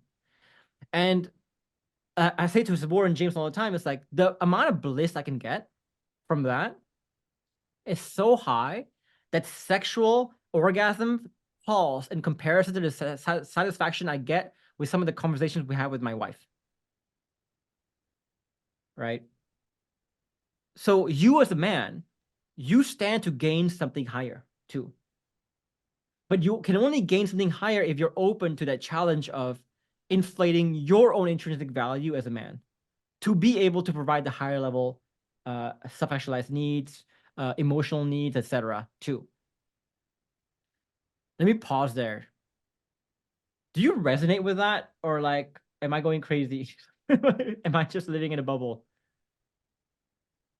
Resonates with me. I mean, I used to pride myself on being so smart and so intelligent. And sure, maybe that's a thing, but like you said, women are obviously very smart too. They don't need me to like solve their problems. They need someone they can have that emotional fulfillment, that emotional safety, that psychological safety, that admiration, passion. I mean, you name it. That's what they're looking for. And if we can't provide that, are we really providing the high value type of relationship that they're looking for too? And I realized I wasn't. Yeah. Bart, anything to add there?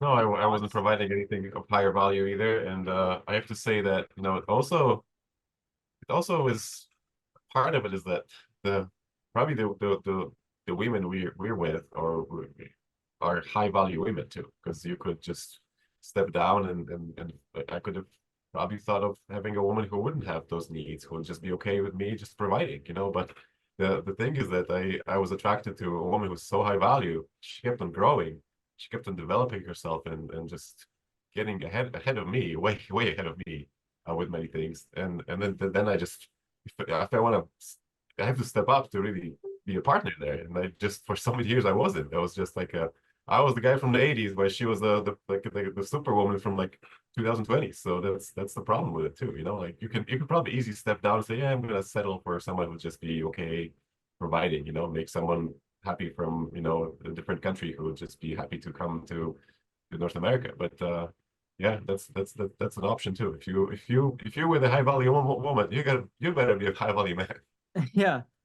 But it's also it's not like a trade-off that people think, right? It's like there's always this idea in society that these days that you either marry and get like a very attractive woman, but they're a bad partner or a bad mother, whatever it is, right? Or the other way around. You know what I mean? Like you can't have the cake and eat it too. But my experience with my wife is very different. Where like over the course of 9 years, right?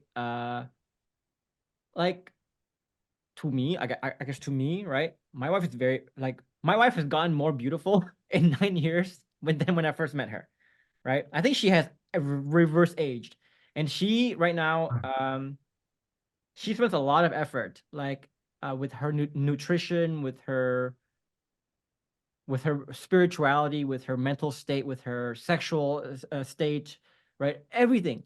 So basically, it's like, what's funny is as I was trying to fulfill a lot of their higher level needs, like self-actualized needs, stuff like that, it actually made her able to provide for me my lower level needs too, if that makes sense. Does that make sense? Like, it's not a trade-off. It's actually like a synergy, to where you can actually have a relationship where you can have the cake and eat it too, where you can have amazing sex, but you can also have this amazing emotionally rich experience. And you creating this emotionally rich experience actually allows you to get better male needs served because you created that, and vice versa. As you create more of that, you get more of the higher level stuff, and so on and so on and so on. It becomes like a very fulfilling, nice, fulfilling prophecy. Kind of positive loop each other until the basic needs are met by the both of the partners. That's what you mean. Yeah.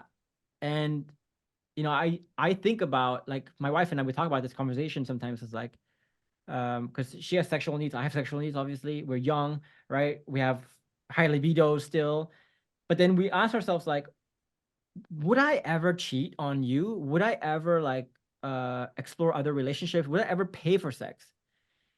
And the reality is, like, no, because for me, right, the sex that we have has the pleasure, but also has something on top of it, which is that emotional connection during that sex, is that emotional safety during that sex that you can never get. No matter if you hire the best escorts you can ever fucking imagine, you cannot get that, because that can only be created through years of creating that bond through that emotional safety, and you cannot pay for that, right? So what I'm saying is, like, that's the stuff where a lot of men, they don't understand that there's something higher than what someone like Andrew Tate is trying to give you. There's something higher than that. And it's something money cannot ever buy. You cannot ever pay for it. It's something you cannot touch, you cannot describe, but it's beautiful once you get it.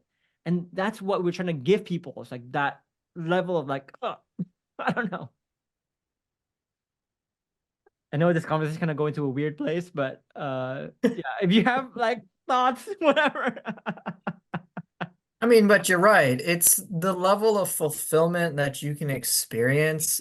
It's indescribable for me. I mean, I could even see you were having trouble talking about it too. It's just on so many levels. Like, yeah, like, I'm sure you guys can get sex anywhere. You can pay for it easily. But is that really why you're trying to say get your partner back? Probably not. And so if you want those deeper things that I'm sure you want deep down, you've got to provide those too. You've got to provide those high value needs in order for you to get back the high value needs you're looking for too. Yeah.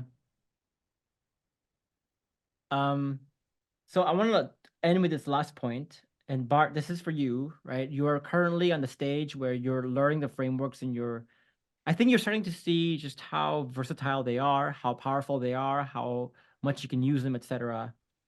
But you didn't always believe that, right? I think there was a point in when you were learning the frameworks where you were a bit limited, I guess, by how powerful it could be, by how much you can use it, by how versatile they are. What was your experience when you first started learning the frameworks? Well, my first experience was, that's easy. It's just like 7 frameworks here. Yeah, I got it. Like, can I figure it out in an evening? Yeah, I got this. Next day, I thought I got it. But then, no, actually, I started to see the depth and the complexity and the fact that you have to really put a lot of work in it. And yeah, and I started using them, and at the beginning things were really going well, but I just see the depth and then and the amount of kind of like things you have to put together to execute it properly. That's why the work kind of continues and never ends, and you just have to stay humble and keep on learning, because I got hit by the first actually feeling of, yeah, I got this. Yeah. But what's one of my biggest annoyances and my biggest gripes is when people don't see how powerful the frameworks can be, right? And over the last couple of, like, group calls, I've always kind of shown you guys, hey, let me show you guys just how versatile the frameworks are beyond what you think it is.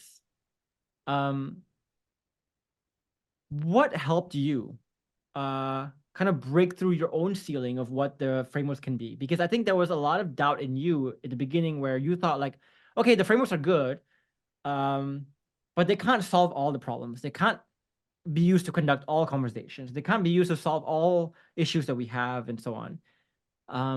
Do you still have that doubt now, I guess? You know what? I'm pretty new to this, to the framework, because I'm kind of like a halfway down the course, so haven't experienced the full bliss of what it can do to me. I'm just kind of like a halfway here.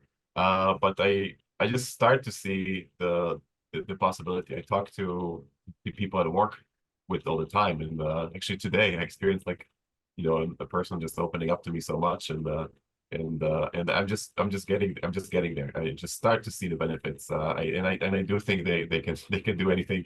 I do see that. Do see that option, absolutely. Yeah. So one thing I want to open your mind to, right? And this is something for people who are listening to this interview, and I want to just close with this, is there's some things in this program where you will not be able to believe what we're saying until you experience it for yourself. So for example, in the earlier conversation, when I was talking about basically like, hey, there's this like thing in addition to our sexual life that just makes our sexual life a lot more special. I can tell Sabor and more Bart, you were like, I haven't felt that yet. I don't know what that feels like yet. And you, maybe there's a part of you that can't relate to it yet. I don't know. Maybe I'm wrong. I mean, for me, if I'm to be perfectly honest, Yeah. I mean, I believe you. I fully believe you. I'm just like, I don't need necessarily to have, like, I haven't experienced it fully yet, but it's just like, no, I see the potential. I can see how higher level needs can associate and, you know, go to lower level needs. And it's just like this wonderful feedback loop that just generates itself. I'm like, no, yeah, the principles are sound. I'm in. Bart, I guess I'm questioning because you fall dead silent during that conversation. No, you know, I'm just the thing is that I'm seeing my results like way earlier than I'm expected. Okay, and to see that, and that's kind of I have such a long way to go here, so I'm kind of in the middle of a course, as I said. So, and I'm just like surprised by what's happening around me. And I know this is just not even maybe the beginning or not even the beginning. So I see how my life is changing and how things are getting more positive. So I'm just really looking forward to what happens next, and it's gonna be a lot of good things because I just gonna keep on going with it. So. And yeah, I guess I'm curious what's going to happen in the next month or in the next year. I'm sure it's going to be great. Yeah, I would just encourage you to not put a limit on how high this can go, right? Because I made this video a while back, Bart, where I told someone like, if you want this program to go to level 50, it will just take you to level 50. If you want this program to go to level 5,000, it will allow you to go to level 5,000. And do not place a cap. Just follow the process without any expectation of an outcome, and you will see new levels keep revealing itself over and over to you again, right? It's almost like I picture it like a video game map, you know, like sometimes when you go to a video game and then you explore more and more of the map, and as you explore further, it allows you to see further, and as you go to that place, it allows you to see further, and so on, you know. Like you just keep like inching forward. It's like as I go here, I see here. As I go here, I see here. As I go here, I see here. And so you might see maybe like 50 levels up above you, but there are many, many levels that you haven't, that even I haven't explored yet, kind of thing. But you need to explore the higher levels before you can even fathom the higher levels. A great example of this is I have this aunt. She lives in Indonesia. Indonesia, very Muslim country. She wears a hijab everywhere she goes, right? And I asked her when I was a kid, I was like, and we were living in Indonesia. I was like, do you like wearing the hijab? And she was like, yeah, I love wearing the hijab. Like, this is great. Like, this is comfortable for me. I don't feel hot, whatever it is. And then when I was 8, we moved to Singapore, and she came with us. And in Singapore, you can't wear hijabs to places. It's like a bit more frowned upon. So she took off the hijab and she wore normal clothes. And when she wore normal clothes, she's like, oh my God, I can't believe I've been wearing hijabs all my life. This is comfort. This is comfort right here. This is cooling. I was hot before. I didn't think I was hot before, but this is good, right? And if she never took off the hijab and wore something else, she would never have believed that there is a level of comfort beyond what she's feeling right now. And that's kind of like sometimes like trying to tell you guys about this level that I'm feeling to new people, especially. It's like trying to tell my aunt at that point, like, hey, there's a level of comfort beyond this right now. She would never believe it. She could not see it, right? It's just forever blind to it. And so for you, I would just have you to say like, hey, open your mind to the fact that there's something else. There's something else bigger. You know, it never ends. Totally there with you. Totally there with you. If you were to tell me 2 years ago, hey, Sabor, you'll be moved back in, I'd be like, bullshit. And now here I am. I'm like, this is just the beginning. Kind of like what you said, Bart. This is just the beginning, isn't it? I wonder how much more can be achieved. Only one way to find out. Bart, one more thing, actually. You did individual and couples counseling. What do you think was the main difference that made this program work and individual and couple counseling could not do? Yeah, so that's actually a question I'm thinking a lot about. And every time I go, I'm just asking the same question there when we go in there. It's actually on a few levels not working. One is that the therapist is my wife's talking to a therapist. That's the conversation. I'm sitting on the sidelines and she opens up to him and she kind of opens up to the therapist. And I'm sitting on the sidelines. So nothing really between me and her is happening. And then overall, there's never a solution. There's just kind of like the proposed solutions are why don't you just be nice or try to overcome this, things like this. So there's never a plan. There's never a treatment. It's kind of like it's just kind of trying to deeply diagnose, but there's no tools to treat. There's nothing. At least in my experience, it's just not working in the treatment area at all. And I see this as a point of contention sometimes with people. It's not that I'm bashing therapists. It's not that I'm bashing other programs. It's just this. This is and I have a video on this. So Sabor, when you're editing this video, put the video somewhere up here. But like, there are some systemic issues with the way therapy works. And I discussed it in that video, but one of it is that it creates a safety between your partner and the therapist, not necessarily you. And a lot of people may be facing this where during therapy sessions, you have conversations. When you go home, it shuts down. And let's say you're having like this row, this argument, this point of contention between you and your partner. How many times do your partner say, hey, let's save this to the therapy session? That's not a good thing, right? You want to create the safety between you and your partner. And there's a lot of other systemic issues. But the other problem is like the reason why I often like talk about other programs is not because I am trying to shit on them and trying to like get more money from me. It's not that. It's because I have seen a lot of people who have come from other programs. And Sabor, you've seen this since working for me too, is that other programs are not on the same team. Meaning, for example, if you follow Smart Contact, I would now have to undo the learnings you got from Smart Contact. And so it's almost like instead of starting from a blank slate, I now have to start a building. I have to tear it down, which takes a lot of effort and time, and I have to rebuild that back up because it's a totally different philosophy. So we're not going in the same direction. We're not even going in the same team here. And I've seen a lot of confusion, a lot of damage that people have caused from other programs.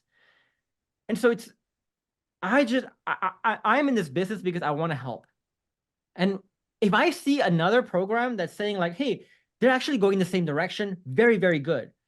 Please, like if you don't want to buy my program, go pay that guy money. I don't care. I'm agnostic to how you get your help.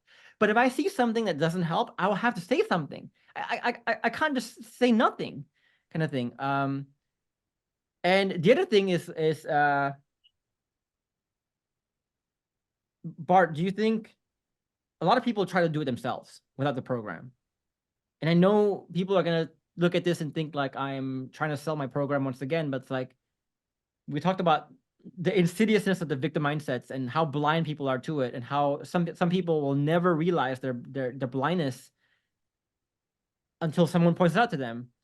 Do you think that was one of the biggest differences in your journey in this program and why this worked, is that we had the balls to actually point to your blind spots and say, Bart, that's a fucking problem? Absolutely. That's exactly what appealed to me. That's not beating about the bush. It's just kind of like it's you, and there's a lot of work ahead of you. You gotta just humble down and double down and just work hard. And that's what appealed to me, because I realized that, you know, I need to help myself there, and I needed a place that would kind of show me how exactly, and that's exactly what appealed to me. So yeah. Yeah, and you know, I think this is another point of contention people have, is like, we are not in the service business. We're not here for entertainment. If you go to a restaurant, yes, you want your experience to be as good as possible, as comfortable as possible, as pleasurable as possible. Even if you go to the doctor, right? You want your doctor to have the perfect bedside manner or whatever it is. Because a doctor, when you go to a doctor, it's a do it for you. Meaning the doctor is there to fix your problems for you. This journey can never be a do it for you model. It can never be an entertainment model. You come in here, right, so that you can perform yourself. You can never go to a coach and say, hey, coach, do this for me, fix this for me. It's more like, I will need to teach you the paradigm shifts, the skills you need to teach yourself how to get out of this. So the whole experience of coaching can never be pleasurable. It can never be professional in a sense of like, everyone has a good bedside manner. Because I need you to understand how to cut through your own bullshit, how to cut through your own denial, how to cut through your own blind spots. And I'm not always going to be there for you to help point out your blind spots for you, right? So to do that, I need to instill a level of like tough love, a level of I need to say things that nobody will ever say things to you before. I will need to present it in a way that nobody has ever presented before, because my job is to cut through your own bullshit. That's my job. And my job is to make you uncomfortable, kind of thing. And the analogy I often give is like the opioid crisis paradox, right? It's like part of the reason why the opioid crisis started was because, like, if you look at how hospitals are set up, they're set up to be privatized, and they're reviewed by how pleasurable their trip was. For example, if you are a client, if you're a patient in a hospital and you're in grave pain, and you tell a doctor, I'm begging you for painkillers, and the doctor says no, you're gonna give that doctor a fucking bad review, right? Because you're not gonna understand the why this doctor is doing that. But if you say, I want the painkiller, and the doctor gives you like, here it is, here's all the painkillers you need, you're gonna give the hospital a fucking good review, but you're not gonna connect the dots that, dude, this hospital just fucking ruined my life because they just made me into an addict, an opioid addict. The same thing, like when we give people tough love, right? People are like, oh, this is so uncomfortable, I hate you, right? We have some reviews on Reddit right now, people saying like, oh, these people sucks, they're just tough love, they're red pill, whatever it is, what they suck, they're fucking narcs, they're fucking assholes. I'm like, are we though? Like, why are we doing this to you? You have to understand our side of the story too.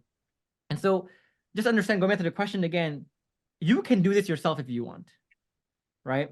But just understand that you only have one life, and the nature of blind spots is that it's even your blind spot. And unless you're saying to yourself, I can understand my own blind spots and I can spot my own blind spots, go ahead, do it yourself, right?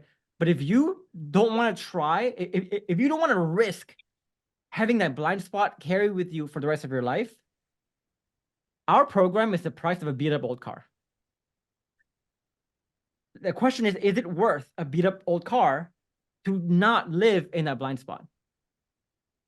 Up to you, right? Last thing I promise. Oh my God. Bart, you said when you first joined the program, one of the doubts you had was you didn't think some pre-recorded videos can actually help you. There was some aspect of you that thought your situation was unique. Yeah. What were the thoughts that was unique, and how did you get out of it?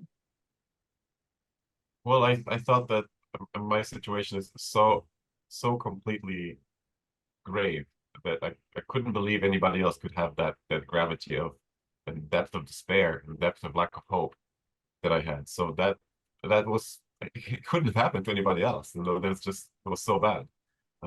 And then I looked at your program and kind of, you know, it appealed to me, but I was doubting, you know, how come the just pre-recorded modules can make a difference. But it's more than that. When you're within the program, you have this community support. There's just the other videos and the looms adequate to the situation with lots of questions and stories there, answered by other members before. And yeah, it's just completely different than just modules. Yeah, so it's just a depth of community, and the interactions are there on a regular basis. And yeah, so way more than that than what it seemed at the beginning. Absolutely. Yeah. And I think there's two ways people get out of this UCI, right? Or unique circumstance illusion. One way is, I don't know if you did this, Bart, but some people they need to watch so many of my client success stories before they say like, maybe this is real. Or they need to find a client success story that fits theirs or is close to theirs before they say like, okay, they've worked with a case like this before, that's okay, right? Did you do that? Like, how did you, like, what was the point in your journey where you start to see like, maybe my situation is not unique. Maybe this is the solution. Like, what was that point? What helped you get there? I think when I was watching the successful members say that they were also shocked that their partners left them, and that they had no idea there's someone else, and they were just doing their best, and they were just completely shocked by the fact that something was wrong. So that appealed to me. I'm not alone in just having been caught like on the thin ice in the middle of a lake here, you know. Like, so other people had that same kind of experience. So that appealed to me, that that's maybe just a bigger phenomenon that we can get ourselves there. So that's the main thing, I think. So yeah. That's what I would say. I think I just want people to like think about this for a sec. You know, I think the most powerful way sure, everyone's case is unique, right? Every interview that we've had with people, the 100+ that we've done, every case has unique stories, unique circumstances that makes them say like, oh, maybe this is different. But think about it. Every case, their relationship break down because of the lack of safety.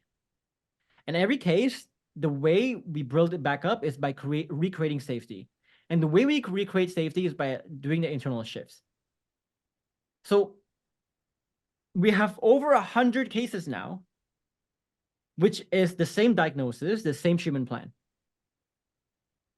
right? At what point will you say, maybe this is the right diagnosis, the right treatment plan for your case too? It's like imagine a car mechanic, right? It's like, have you like it's like asking the car mechanic, have you ever serviced a 1979 Dodge with 50,000 miles, driven in Idaho with a lot of rain? Oh, you haven't done this exact car? Oh, then I don't trust you. But it's like, hold on, mister, right? We may not have a Dodge, service a Dodge that's like 50,000 miles driven in Idaho by you specifically, but we have fixed similar cars with similar transmission, with similar everything. And not only do we fix one, but we fix hundreds. And you go, no, I want someone who fixed my exact car coming from me. Well, it's like, well, you will never have that. You will never have that. At some point, you need to have that leap of faith to be like, hey, maybe these guys know. So just think about that, right? Like, you will never. So just think about whenever you think your situation is unique, it's different. We have interviews with someone who slept with their stepdaughter, for God fucking sake, right? Is now in prison, and he has reconciled in prison. Come on, guys. Like, how much more is enough? But anyway, if you want to explore the program that Bart and Sabor are a part of here, we have a masterclass. It's going to be an hour and a half long. This masterclass is not going to go through everything you need to know, but it will give you a 10,000-foot view of what you need to know. At the end of the masterclass, if you want to apply for the program, we show you how to apply. Again, we do not take in every single person who applies. So please be sure to pay close attention to the application process to make sure, like if you're applying for a university, if you're applying for a job, take it with that much gravitas and that much seriousness. We would appreciate that. In the meantime, Bart, thank you so much for dedicating close to 2 hours of your time. Thank you. It's been amazing just to say, just to see you work and see your work grow into something. And thank you for trusting me. Moments like this, that's what makes me want to keep going. And just say that. Thank you. Sabor, anything else to say? Go ahead, Bart. Yeah, Bart, I remember the whole bit about like me pushing you so much on the auto suggestion. And I will say, before I even watched it, when I saw like the first screen, I was like, oh, Bart's different. I bet this is going to be good. And then you had me at the edge of my seat. I was like, oh, this is legendary. And so I just want to say, like, really good work, man. Proud of you. Thank you. Thank you. It translates into my life. So yeah, thanks for pushing me. And we'll probably have a follow-up interview. I'd like to do a follow-up interview eventually, just to show people again, the doubters. While people are busy doubting, my clients are busy getting higher and higher and higher and higher results. We'll just keep showing people that. Okay, Bart? That's right. Thank you. All right, signing out. Okay. Cheers.